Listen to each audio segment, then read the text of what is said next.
just working a job. I believe that you must have something that you are doing outside of, you know, your employment or whoever you work for, your employer, to achieve wealth.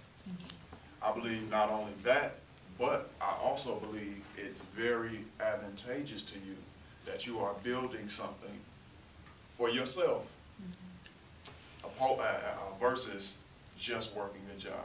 I think the riskiest thing anybody can do with their financial future is just having a job in today's economy. Because if your employer decides that your position is no longer relevant to the company's success, what are you going to do? Because immediately your income becomes what? Zero. If they lay you off immediately, you know, your income becomes zero. You don't have any income coming in. You know, and I'm saying all of that to say, I think in today's economy, you need to have some type of business or something that you're doing to bring income for yourself. You know, I don't think you can just, I'm just going to work this job and I'm just going to, you know, have my job and, you know, my 401k, and that's going to provide for me when I retire and that kind of thing. I think those days are gone.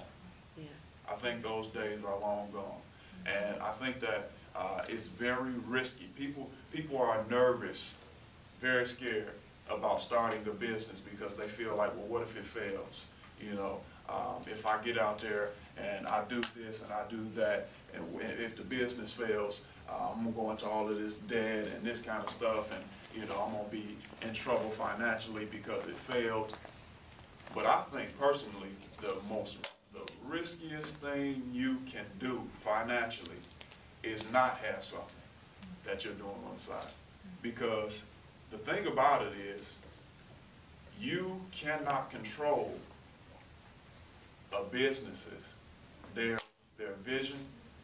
You cannot control the thought process that those executives are going through and trying to make their bottom line as profitable as possible. You don't have any control over anything that they're doing. You know, the only thing that you can control is what you do. That's all you can control.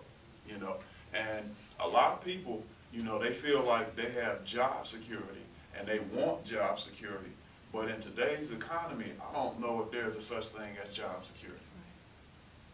I'm just being honest, me personally, you know, because, you know, it's a couple of companies that I think people never thought would ever do some of the things that they're doing right now. And I can speak personally of a company. I'm not going to say its name, but I mean, some of the things they're doing is right now, I mean, it is unbelievable. And these are some of the same companies that people thought were just great companies. You can go there, work 20 years, 30 years, 40 years, retire, have your 401k, and these companies are laying people off while their executives are taking raises at 36%, and they're already making millions of dollars, and now they're laying people off. You see what I mean? Yeah. So you cannot control what they do. The only thing that you can control is what you do.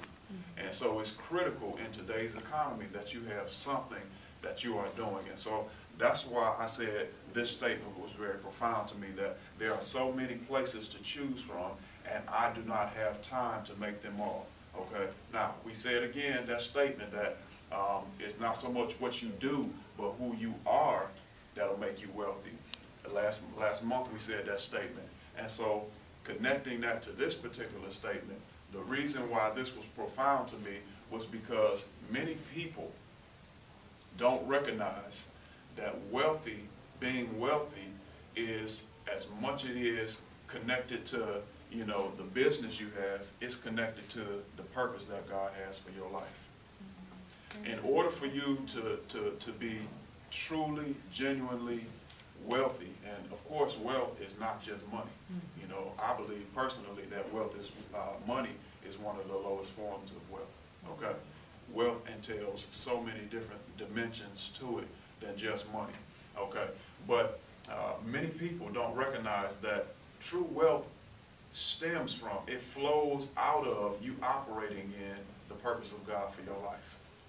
And, you know, when you start, because we're in a financial class, of course, talking about money, so when you start looking at different ways that you can make money and that you can acquire wealth, you begin to see that there are so many different ways that you can make money. I remember myself and Minister Curtis when we first started looking at real estate. And, you know, we began to see that, I mean, you know, there's a lot of money in real estate. And we started seeing that. And we started being exposed to other things and just a lot of different ways that you can make money. And one of the things that happens to people